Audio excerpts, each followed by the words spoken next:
Hello everyone, welcome back to my channel and I hope that you're all doing very well. So in today's video, we'll be discussing part 4 of the background, that is signifying selves, disability and life writing written by Thomas Scouser. तो इस video को शुरू करने से पहले हम author के बारे में जान लेते हैं जो कि है थॉमस स्काउसर और ये एक फिक्शन राइटर है. He is a professor of English at Hofstra University where he was the director of American studies and the director of disability studies which he found.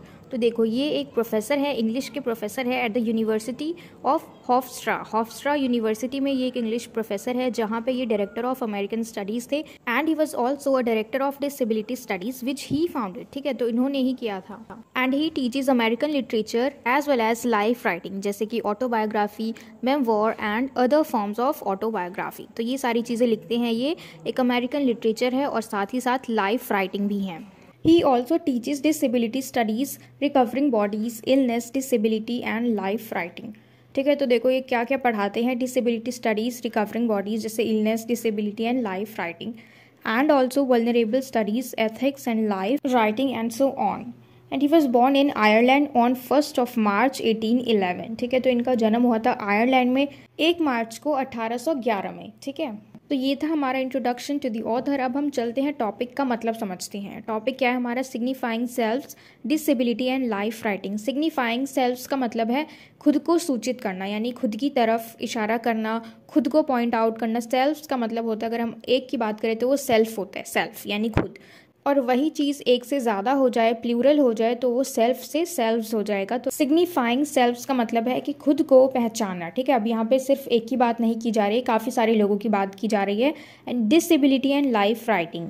ठीक है, तो इसमें हम ऐसे लोगों को देखेंगे, डिसेबल्ड पीपल को देखेंगे और उनकी ज़िंदगी की कहानियाँ जो होती हैं, जिसको हम कहते हैं ना ऑटोबायोग्राफी, वो चीज़ देखेंगे जिसमें कि लोग खुद से अपनी लाइफ के बारे में लिखते हैं. डिसेबल्ड पीपल खुद से अपनी लाइफ के बारे में लिखते हैं, जैसे कि हेलन केलर थी, उन्होंने अपनी ऑटोबायोग्राफी लिखी.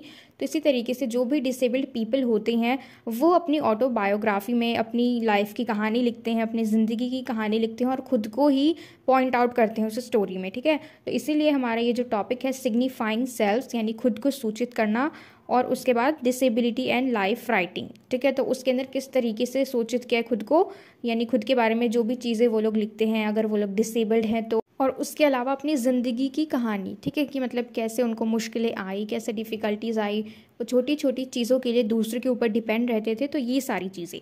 ठीक है, तो इसमें हम यही पढ़ने वाले हैं. तो इस एस्से को स्टार्ट करने से पहले हम इसका ब्रीफ इंट्रोडक्शन देख लेते हैं. Signifying bodies demonstrates that disability writing is prevalent in everyday life.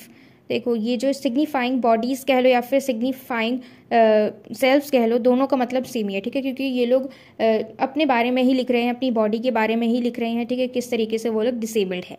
तो ये चीज़ जो है सिग्निफाइंग बॉडीज़, ये हमें शो करती है कि डिसेबिलिटी राइटिंग जो है अभी करंट टाइम में ये सबकी ज़िंदगी में ही है, क्योंकि हर कोई पढ़ ही रहा है किसी ना किसी तरीके से. ठीक है, तो अब हम फाइनली शुरू करते हैं. Disability memoir writing, particularly disability autobiography, is one of the most well-known types of disability narrative, reaching a large audience on a regular basis. तो देखो सबसे पहले हमें मेमोर का मतलब मालूम होना चाहिए. इसका मतलब होता है किसी भी ऑथर के पर्सनल एक्सपीरियंसेस जो कि वो लिखते टाइम अपनी ऑटोबायोग्राफी में मेंशन करता है. ठीक है, तो disability memoir writing, particularly disability autobiography. ठीक है, तो इसका क्या मतलब है कि ये किसी भी डिसेबल्ड पीपल का ऑटोबायोग्राफी होता है जिसके अंदर वो अपने पर्सनल एक्सपीरियंसेस रखता है. Is one of the most well known types of disability narrative. तो इसको किस तरीके से जाना जाता है कि ये डिसेबिलिटी नैरेटिव है.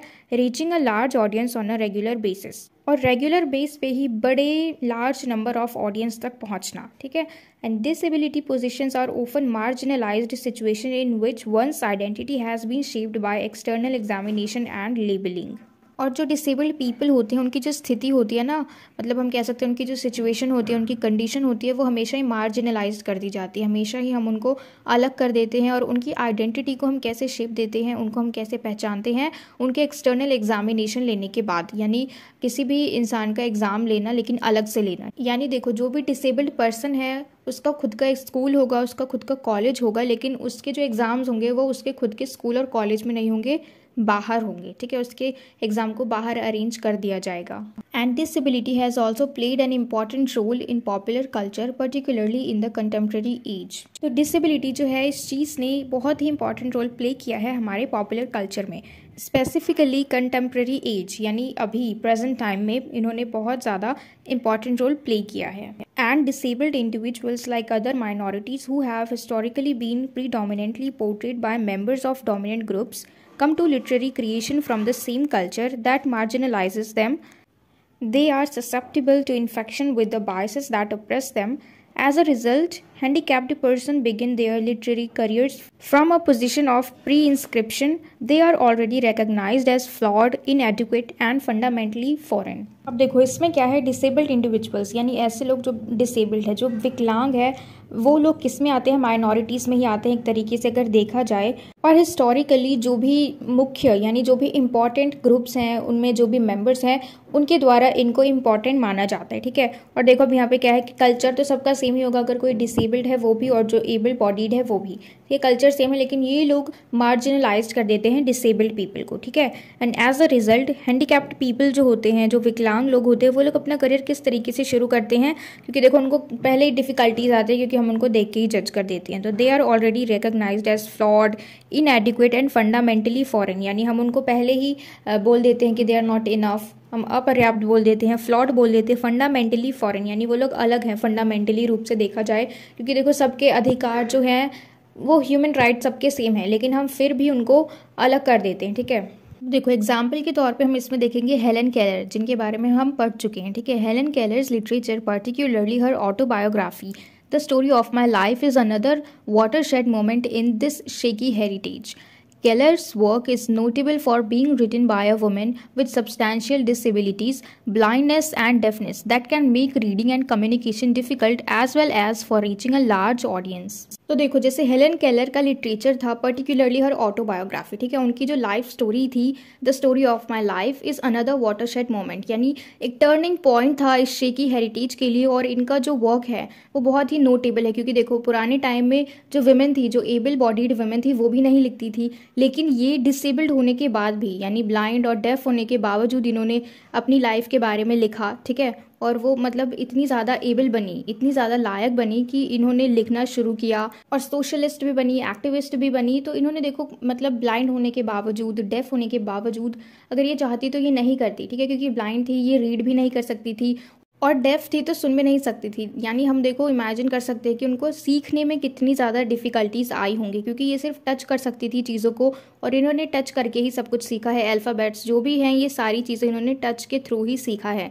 तो इनके लिए बहुत ज़्यादा देखो डिफ़िकल्ट था, पर फिर भी इन्होंने किया और अपना एक बड़ा सा लार्ज ऑडियंस भी बनाया. ठीक है. जो कि कोई आम बात नहीं है, क्योंकि देखो ये पहले तो डिसेबल्ड थी. ठीक है. ये देख नहीं सकती थी, सुन नहीं सकती थी, फिर भी उन्होंने अपनी एबिलिटीज़ को दिखाया, वो क्या क्या कर सकती थी, सिर्फ टच करके, सिर्फ छू के, सिर्फ टच के माध्यम से ही इन्होंने इतना सब कुछ किया. And Lauren Adams mentions two types of memoirs in the reading: somebody memoirs and nobody memoirs. Somebody memoirs are written by celebrities, whereas nobody memoirs are written by individuals who were not public figures before publishing their memoirs. तो देखो Lauren Adams जो हैं ये American journalist और novelist है और इन्होंने बताया है कि रीडिंग में दो तरीके के मेमोर्स होते हैं. ठीक है. एक तो somebody memoirs and nobody memoirs. और देखो जो समबडी मेमोर्स है वो किसके द्वारा लिखा गया है, सेलिब्रिटीज के द्वारा. ठीक है. और नोबडी मेमोर्स वो किसके द्वारा लिखा गया है, जो इंडिविजुअल्स हैं जो कि पब्लिक फिगर नहीं थे, यानी इनके जो मेमोर्स हैं वो पब्लिश होने से पहले ये पब्लिक फिगर नहीं थे, पब्लिश होने से पहले इनको कोई नहीं जानता था, लेकिन अगर पब्लिश हो गया और वो चीज़ फेमस हो गई तो फिर इनको सब जानने लगी. ठीक है. And handicapped characters in Western theatre and fiction are frequently subjected to derision, destruction, or romantic condescension, whereas disabled memoirs have comedic storylines that commemorates their heroes' triumph over hardship. तो हैंडीकैप्ड जो है यानी जो विकलांग लोग हैं, ठीक है, जो भी ऐसे कैरेक्टर्स हैं, जो भी ऐसे लोग हैं, वो वेस्टर्न थिएटर में और फिक्शन में एक तरीके से फनी कैरेक्टर की तरह शो करते हैं, उनके ऊपर हंसा जाता है. और इन डिसेबल्ड पीपल के लिए एक कॉमेडिक स्टोरी लाइन है. ठीक है. जो कि क्या कहती है कि एक ऐसा हीरो जो डिफिकल्टीज के ऊपर, जो हार्डशिप्स के ऊपर विजय पाता है, ट्रायम्फ ओवर हार्डशिप्स. ठीक है. क्योंकि देखो हार्डशिप ये क्यों कहा गया है उनके लिए, क्योंकि इंसान तो वो भी है, ह्यूमन वो भी है, लेकिन उनकी ज़िंदगी थोड़ी नॉर्मल पीपल से अलग है क्योंकि वो लोग डिसेबल्ड हैं, ठीक है। उनके अंदर फिजिकली कुछ ना कुछ कमी है, इसलिए उनको क्या कहा जाता है, heroes that triumph over hardships, यानी ऐसे हीरोज़ जो डिफ़िकल्टीज़ के ऊपर, जो हार्डशिप्स के ऊपर विजय पाते हैं, जो भी डिफ़िकल्टीज़ हैं उनको जीतते हैं, ठीक है, उन पर विजय पाते हैं। और अब देखो रेचल साइमन, ये कौन है, ये अमेरिकन ऑथर है, फिक्शन एंड नॉन फिक्शन दोनों की, ठीक है, मतलब ये दोनों तरीके की राइटिंग्स लिखती हैं और इनकी ही लिखी गई एक बुक है riding the bus with my sister, ठीक है। Rachel Simons riding the bus with my sister depicts a more optimistic situation featuring a subject with the cognitive handicap.